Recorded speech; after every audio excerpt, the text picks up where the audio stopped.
You've likely taken a peek at the dinosaurs in the monster manual, thought they looked cool, and moved on with your campaigns. No doubt, the only time you've seen them in campaigns is when you have an ally that casts polymorph or conjure animals, and a really cool DM. But dinosaurs are alive and well in the Forgotten Realms, and an important part of its lore.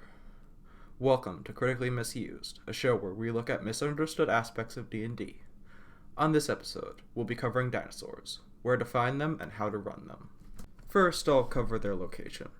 It might surprise you to learn that dinosaurs still exist in the regions of the Forgotten Realms, specifically the Chultan Peninsula, where Tomb of Annihilation takes place.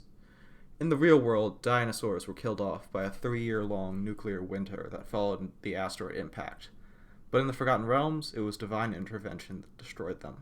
The primordial known as Dendar the Night Serpent went to war with the gods and swallowed the sun whole, plunging the world into an everlasting winter.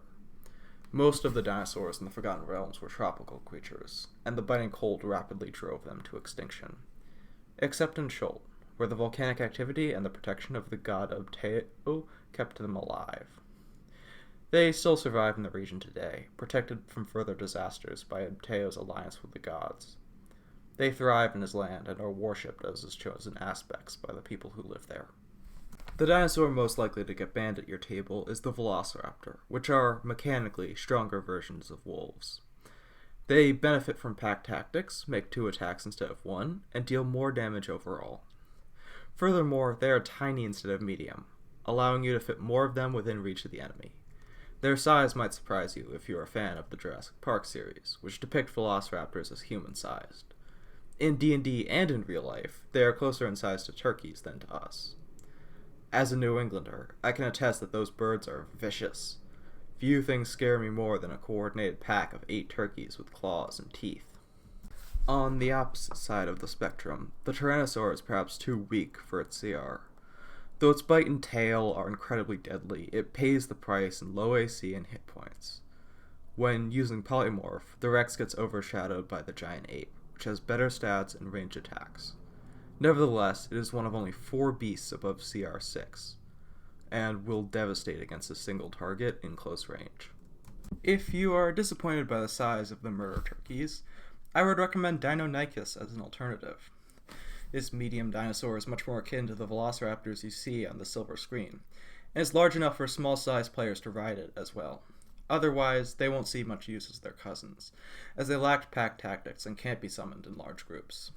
Pteranodon and Quetzalcoatlus are pterosaurs, flying reptiles that can grow up to the size of small planes. When brought into play through wild shape or polymorph, they can drop enemies off of cliffs or serve as airborne vehicles. They can be excellent mounts for scouting, but I would recommend against making them carry cargo, as the real-life versions were very gaunt creatures. Apatosaurus, incorrectly called Brontosaurus in the books, is the only gargantuan land animal in print. I would use it similar to an elephant, as a tamed beast of burden or a mighty war animal.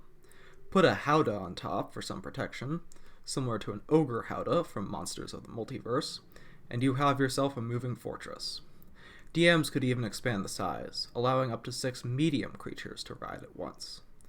Smaller herbivores could serve as mounts as well, or help reshape the landscape with their mighty horns and tusks. Though this all goes on the assumption you could tame them at all.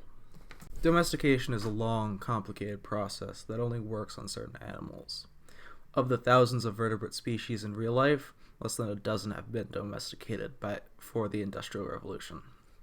As cool as riding dinosaurs can be, I would encourage you to think about how the creatures are bred and maintained. How do they feed their tyrannosaurs in between battles? How did people initially yoke a triceratops? Get elbows deep in world building. I've seen too many settings where this hasn't been thought through. Taming dinosaurs is just one of the many ways you can interact with them.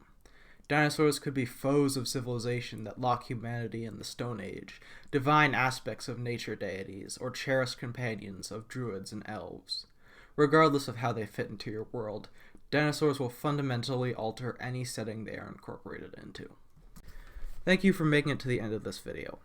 If you've made it this far, consider dropping a like and subscribing, and perhaps suggest a way you'd use dinosaurs in your home games.